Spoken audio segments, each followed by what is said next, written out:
I have the pleasure of inviting Dr. Chloe Orkin, who's come all the way from the United Kingdom. She's a professor of HIV medicine at the Queen Mary University of London in London, and she'll speak to us on new and investigational drugs for HIV treatment and prevention. And I'd encourage you to ask her some of the questions you just asked me, in addition to all the others. So there you are.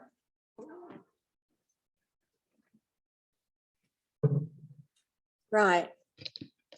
Thank you so much for the warm introduction. And it's an absolute joy and a pleasure to be here with you today. And thanks so much for the invitation to be here. So that was a fantastic talk from Professor Abrams and a wonderful discussion. And I'm sincerely hoping you're not going to direct any of those questions to me. So I'm going to talk about new and investigational drugs for HIV treatment and prevention. And here are my financial relationships. So what I'm hoping is by the end of the session, you'll be able to describe the newest antiretroviral agents in use for the treatment of HIV, and to describe the antiretrovirals in development, and also the key findings from the phase 3 cabotegravir development programs, both for treatment and PrEP, and some of the key outcomes for the Lenacapavir development program. So I'm going to start with what's both new and available. And what I'll talk about here is for heavily treatment experienced people, the use of entry inhibitors, because this is something that's quite new and quite important. And then I will talk about the use of cabotegravir or pivirine for virally suppressed people. So the heavily treatment experienced moniker is something that it's a very important group, and many new drugs are actually first tested in this group of people. So we often get the very first clues as to the efficacy of a drug within this group, but there's no universally accepted definition of heavily treatment experienced people. And this is a problem because many different definitions have been used. And sometimes the definitions are based on multi-drug resistance, and sometimes they're based on the level of treatment experience. But because the definition varies, it can be quite difficult to compare and understand the outcomes in different trials and really get a hold on this. And I think this is a problem. So regarding entry inhibitors, there's been quite a flurry of activity in terms of entry inhibitors lately. And I think we tend to sometimes think of these drugs as, very, very similar, but actually there are multiple mechanisms of action, and the different drugs work at very different points in the life cycle. So if we consider the pre-attachment inhibitor fostemsavir, it blocks interactions between GP120 and the CD4 receptor. However, in contrast, the post-attachment inhibitor ibalizumab attaches to the CD4 receptor away from the GP120 CD4 interaction. And this induces conformational changes that inhibit entry. Then we've got CCR5 antagonists we can see in the C and D panels, and this is both Maraviroc, which we know very well, and leronlimab, which is a slightly in trouble drug at the moment, which inhibits GP120 and CCR5 interactions. And then finally, in the last panel, we have fusion inhibitors. And this is, of course, the very familiar envirotide or Fusion drug, but also the new and up-and-coming albuviritide, which is in the same class. So what we see is quite a wide array of mechanisms of action. And this provides some opportunities for maximizing the use of these drugs. So it opens the door for potentially combining these drugs in heavily treatment experienced people with few treatment options. However, there aren't a lot of data around synergistic activity. Although these things have been demonstrated in vitro, what we really need are clinical trials to evaluate this more in vivo to create better options. So I'm going to move to the other sort of new treatment option, and this is for virally suppressed people. And I am, of course, talking about long-acting cabotegravir or pivirine in suppressed switch. So this is a drug, well, this is a complete regimen. And when it's given every 2 monthly, this amounts to 6 treatments a year. And this really revolutionizes the treatment of people living with HIV and sort of removes the burden of daily oral therapy. And what you can see is the different guideline recommendations for the use of this drug. And you can see that for us in Europe, we can only prescribe it 2 monthly, but in other settings, you have the option of using it monthly or 2 monthly.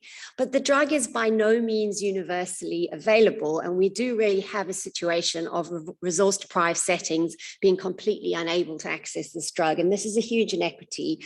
And we can see that this is the sort of inequity that we've now got used to seeing in COVID, and it's so important that we try to fight against as a community. So Elaine has very elegantly already described the data, but what I'll say is that the recommendations and the guideline recommendations for the use of cabotegravir or piperine have been underpinned by 3 pivotal phase 3 trials. Firstly, the Atlas and the FLAIR studies, which compared cabotegravir or piperine monthly. I seem to have lost my slides. Oh, there we go. Okay. Which compare cabotegravir or piperine monthly to oral comparator. And then the alternative was the Atlas 2M study, which compared 2 monthly to monthly cabotegravir or piperine. And what we've seen against the oral comparator is data out to week 124 in the FLAIR study. And what we've seen now is data out to 152 weeks in the Atlas 2M study. So quite some longevity of data now. And the findings are very consistent. The adverse event rate is around 2%.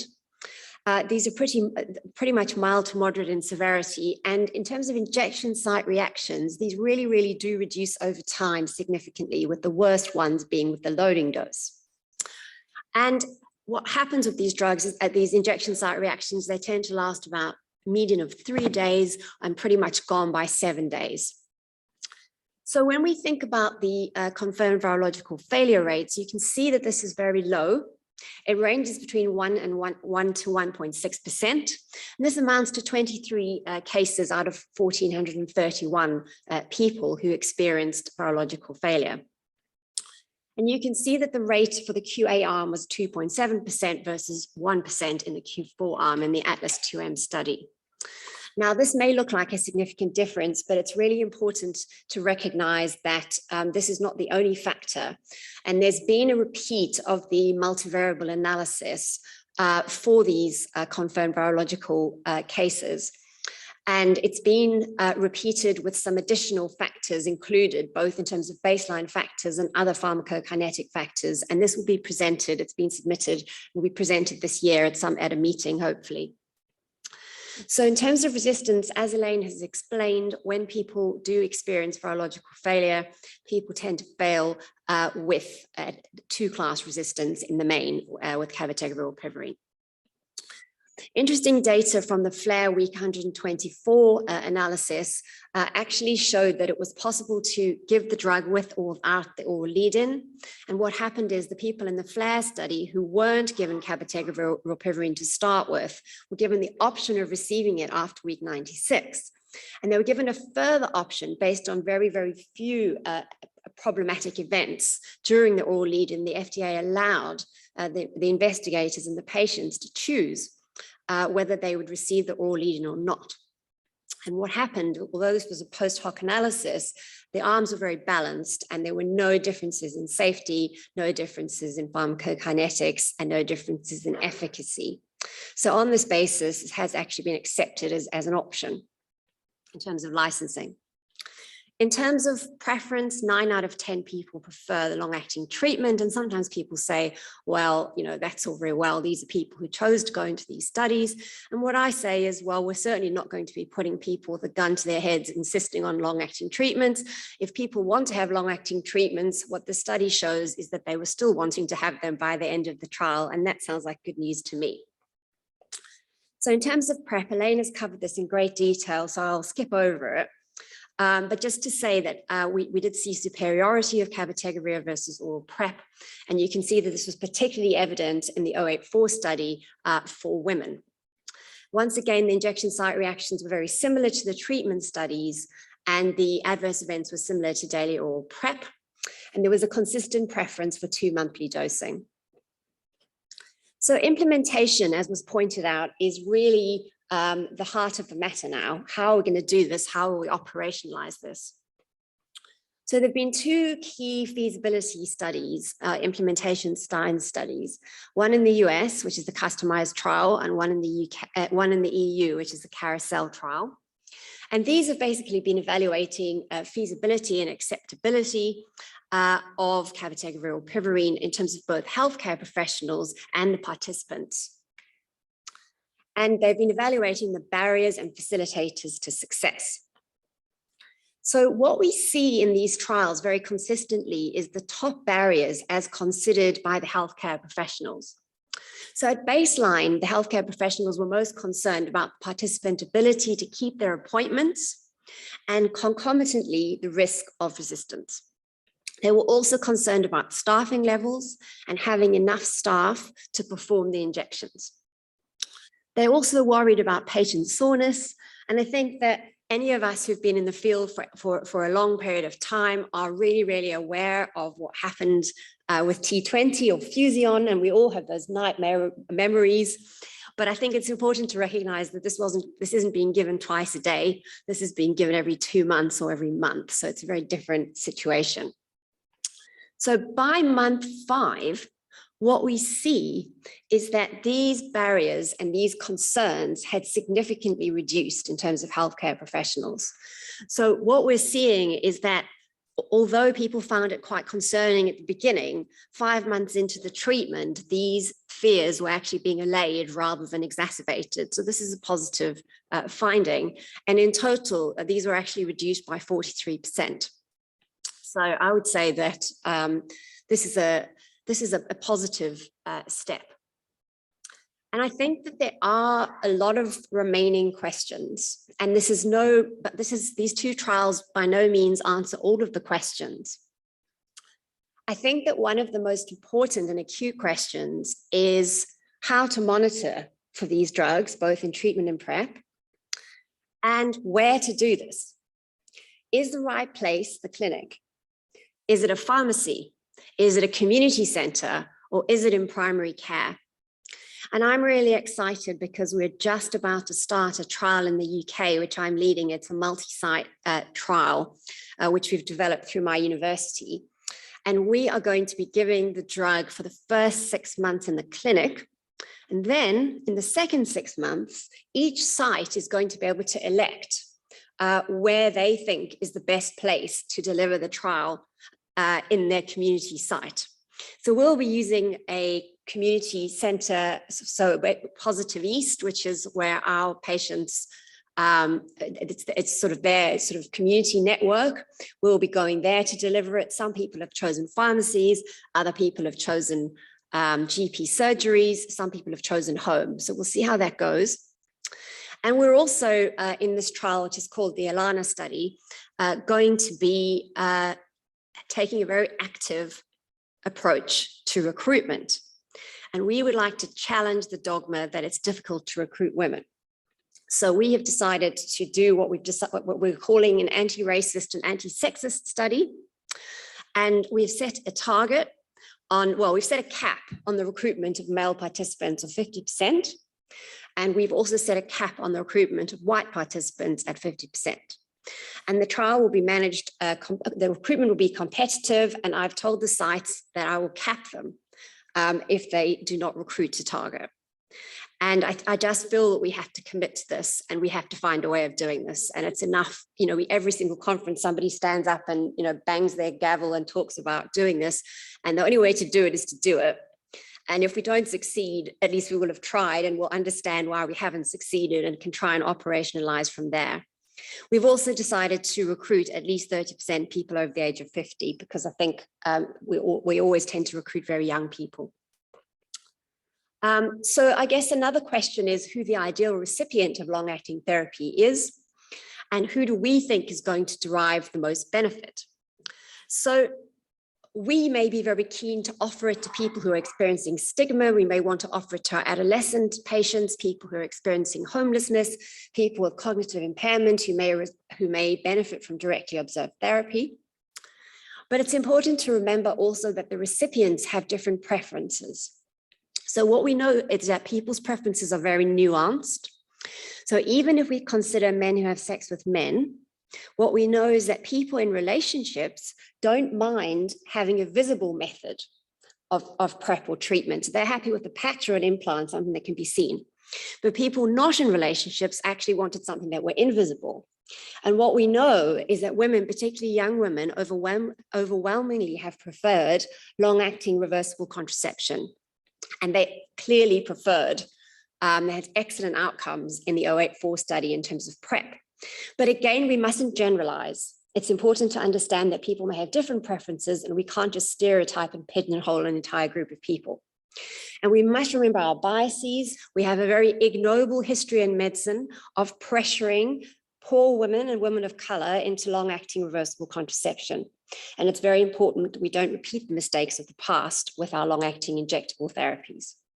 So what will the future hold? Well, we have a lot of wonderful modalities for drug delivery, and you can see them here.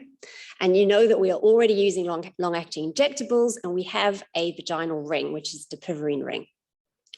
We also have a lot of wonderful classes in development, and you can see that there are antiretrovirals being delivered and developed at almost every conceivable point in the HIV life cycle, and this is wonderful to see.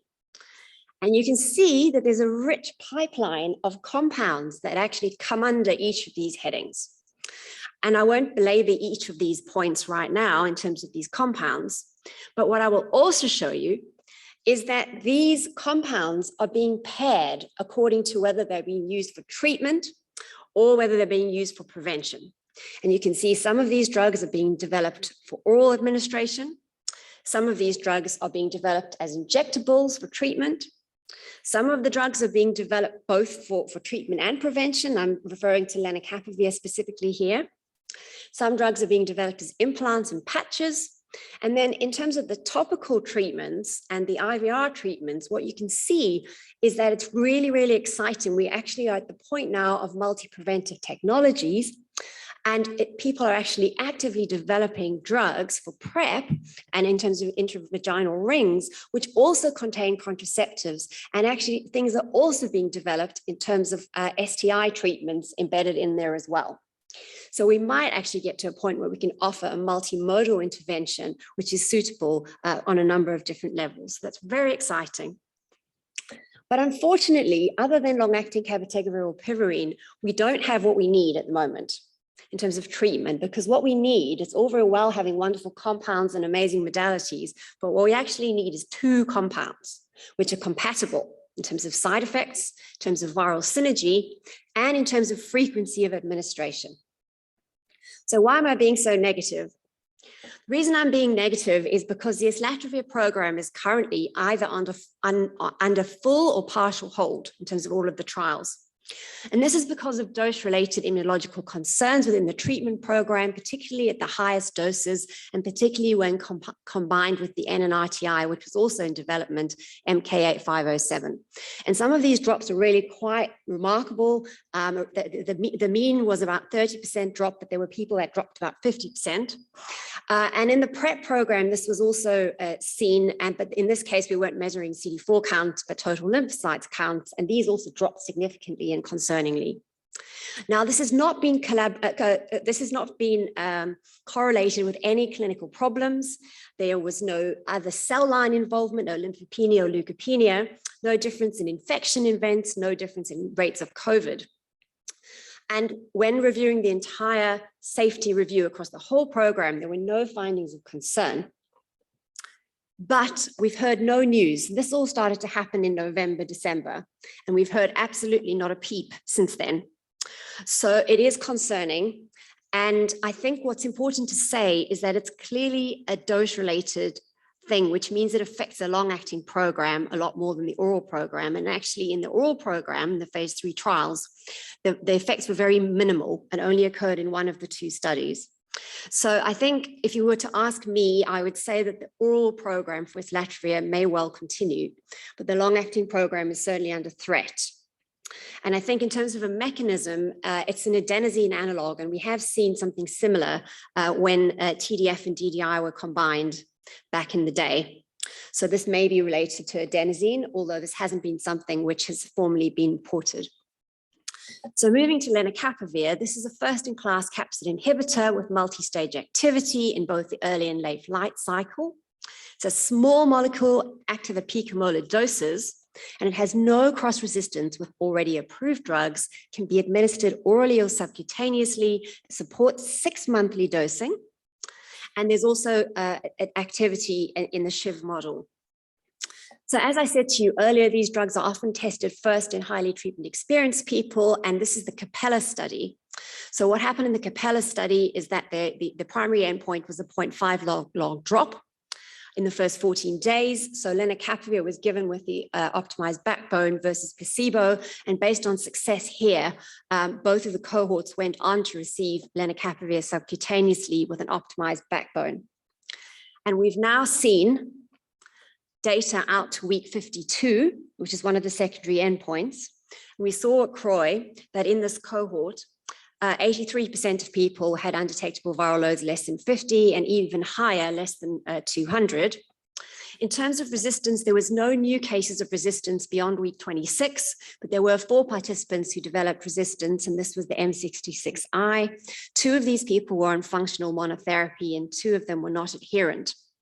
3 resuppressed without resistance to the optimized backbone. The injection site reactions were mild and tend to disappear quickly, and there was 1 discontinuation due to ISRs. So Lenacapavir was well tolerated. There were no adverse events leading to discontinuation, and there were no serious adverse events to Lenacapavir. So good outcomes here. There's a smaller study, an earlier phase study, and this is the Calibrate study. This is for people on their first line of therapy. So what you can see is that this was for people with CD4 counts greater than 200 who had never had treatment before and without hepatitis B or C. And what happened is that the comparator group was for bictegravir, FTC, and TAF. So that was the comparator. And then what you see is that there were a number of Lenacapavir arms. There were 2 injectable 6-monthly arms, and there was 1 oral arm. And what happened in the 2 injectable arms is FTAF was given with Lenacapavir, and at week 28, they moved on to two drug therapy. And then you can see in the oral dose, there was FTAF plus Lenacapavir.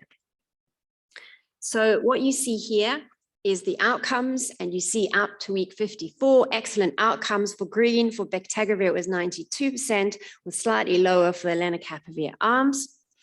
And there were 2 cases of resistance on the Lenacapavir arms, and both developed a Q67H.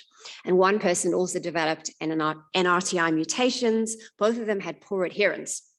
But the concentrations of Lenacapavir were in the target range, and they did resuppress on another therapy.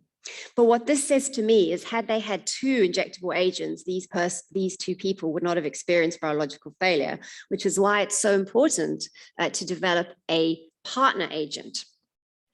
In terms of the injection site reactions, this was very consistent with the Capella study, mild adverse events in terms of injection site reactions, but more discontinuations in the first-line therapy than in the highly treatment experienced people. Once again, no serious adverse events and no grade 3 to 4 lab events. And here we're finding out about the adverse events. This was predominantly nausea and headache. Now, interestingly, this drug, as I said to you, has activity in the SHIV model, and there are 2 very large trials going on in PrEP. And these are the Purpose 1 and 2 studies. This is a very diverse group. The first one is adolescent girls and young women compared against oral PrEP. And the second one is transgender men, transgender women who have sex with men. And you'll see here that the actual study design here is quite interesting, because we'll all remember with the Discover trial comparing FTAF versus FTDF, that because the oral PrEPs work so well, it's very, very hard to show a difference. And the study almost wasn't able to get a reading. So based on that, very clever ethicists, epidemiologists, and clinicians and statisticians have come together to develop a new study design.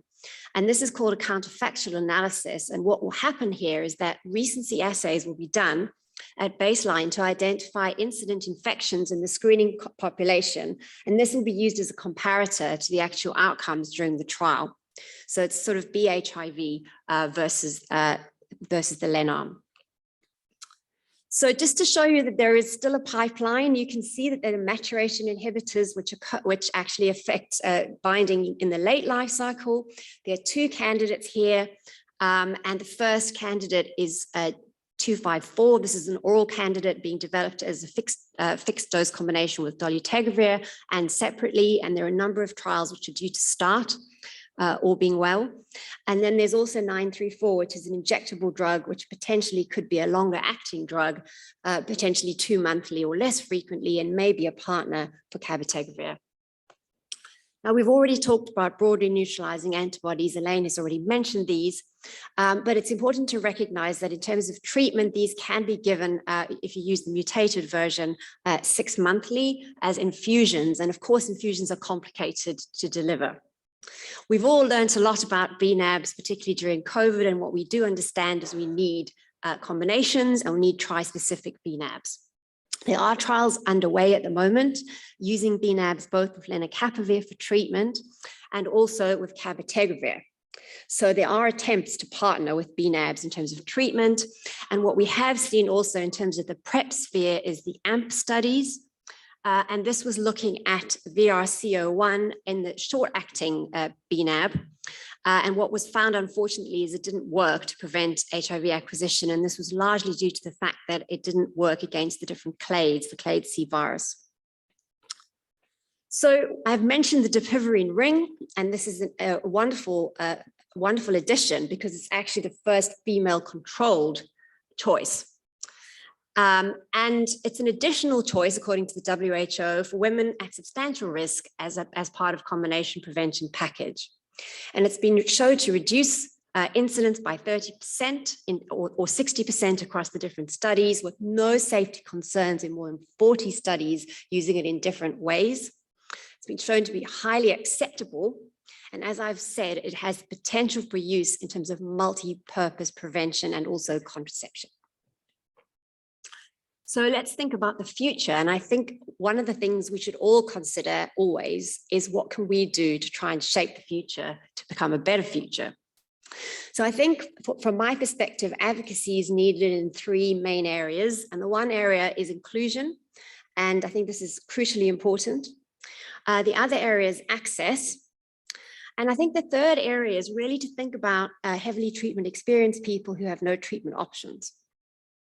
So if we think about how to include, as I've said to you, we've got to move from lip service, and there's incredible work being done already in terms of trying to address ways of including women in trials.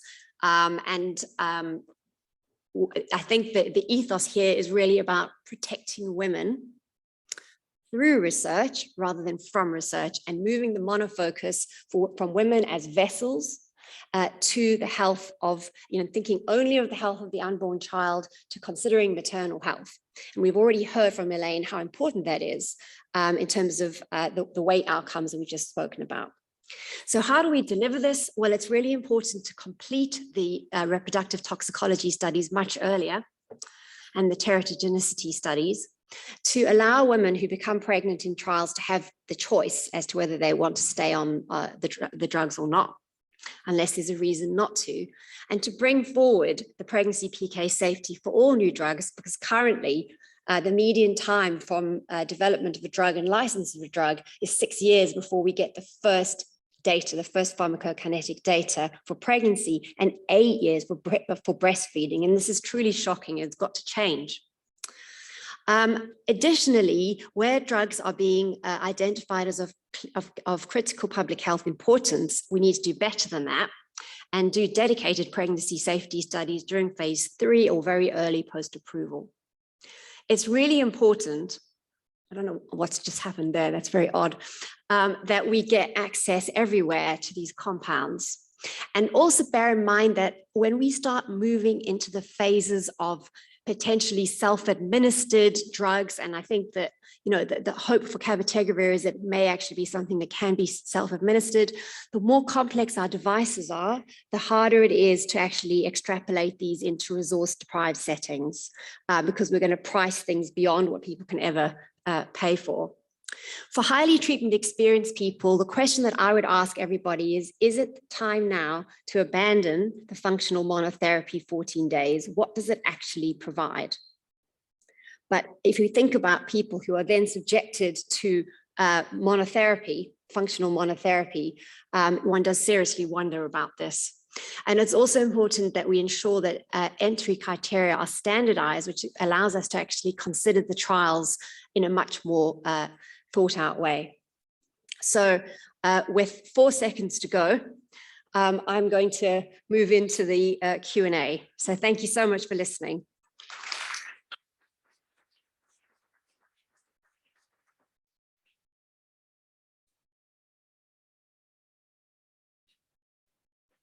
I'm trying to get the questions up here. These are still questions from last time. So let's see. Okay, so I'm going to come sit next to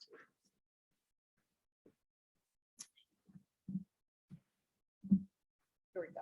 So thank you for that tour de force. It was fantastic as always. And we have somebody asking, is it commercially available resistance testing keeping pace with the availability of new agents? For example, fostemsavir. Yeah, I think this is a really important point, because I think that what we tend to sequence often doesn't actually include novel agents. And I think this is really important that this happens, because it's another way in which inequities can creep in.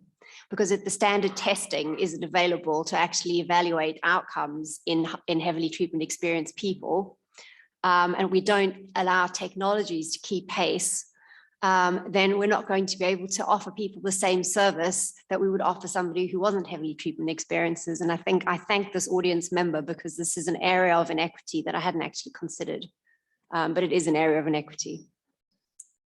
So is there a reason or clinical setting where you would choose to do CAB RIL every 4 rather than every 8 weeks? Yeah, so I think this is a really difficult question, because I think to some extent my answer to this is that the best is sometimes the enemy of the good. And if you think about it, we're talking about very, very small numbers of confirmed virological failure that have actually happened during these trials. And I think that what I would say is that we know a lot more now about the predictive factors that make confirmed virological failure more likely. And there already has been a multivariate analysis which identified 3 factors which are identifiable at baseline, which significantly reduce the likelihood of confirmed virological failure occurring. And these are rilpivirine resistance associated mutations at baseline. This is also the A6 or A1 subtype, and BMI to a lesser extent. And then in this multivariate analysis that's been published based on the week 48 data, the rilpivirine drug level was also important, but this is in some ways almost a surrogate or a proxy for BMIs, kind of, it's quite related. But as I've said, there is another multivariate analysis that has been, well, there's several actually that have just been done, taking into account the data beyond week 48, and taking into account those people that actually switched from 4 weekly to 8 weekly in the Atlas 2M study. And I am actually an author on this abstract, and I've seen the data, so I can tell you that it's forthcoming this year, and it will shed some further light on predicting.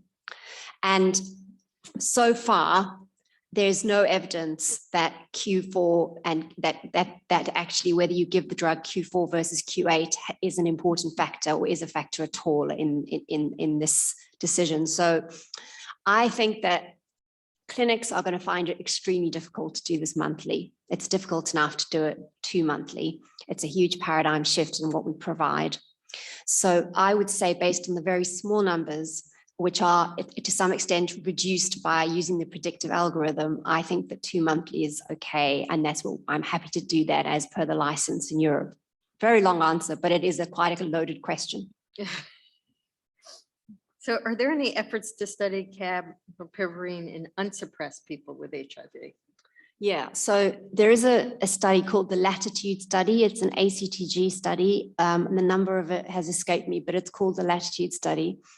And this was for people who had viral loads greater than 200, I think, or even maybe greater than 1,000. And what they were trying to do, and what I think that they are still trying to do, is to incentivize people and get them undetectable for 6 months and then switch them. So as far as I know the study started quite a long time ago, and it still hasn't reported. And what I've heard is that they had a lot of difficulty actually getting people undetectable, even incentivized. So this is the trial that was actually going to answer those questions. This was going to give us the answer about how to manage the situation, because right now we only have data for people who have been absolutely perfect and have gone into the study with perfect adherence and have had all of their injections within a week. And have had no problems at all. So we don't really know the answer to this. We are getting a bit more real world data from the Customize and the Carousel, the feasibility trials, the implementation science trials, but these were not powered around efficacy. So, they're small studies of around 100 people. Certainly the Customize was small. So we'll get a little bit of data and there'll be real world case series, but we still don't know about how to use this in the very population that we most want to use it. It's been very hard to study. Mm. So they're asking if you could speak more to the BMI question. Are there dosing adjustments we can make for larger patients? Okay, so there was a really elegant analysis done, presented at EACTS last year by Emily Elliott, and she's from ViV Healthcare. And what they did is they analyzed the outcomes, the efficacy outcomes by BMI greater than 30. And they found absolutely no differences in outcome by BMI alone. So if you have someone who is not an A6A1 subtype with no rilpivirine associated mutations, and they are greater than 30, there's no reason that they should not succeed on treatment. So BMI alone is not considered to be a factor. You need to have 2 or more of the factors that I've mentioned for it to be significant. So I would not be concerned about someone with a high BMI in the absence of any other predictive factors. Okay. And there, several people are asking what are your thoughts on the focus on the 7 resistance cases in PrEP. 083 and PrEP, noting that in Nadia, they don't discuss the 7 resistance cases with a much smaller N. So I think, to be honest with you, I find it completely incomprehensible, the 7 cases. Because they had adequate levels, they had the treatment at the right time. I don't understand how this has happened. And I don't think anybody, I mean, maybe someone in the audience or someone in the faculty understands, but I, for one, don't understand. What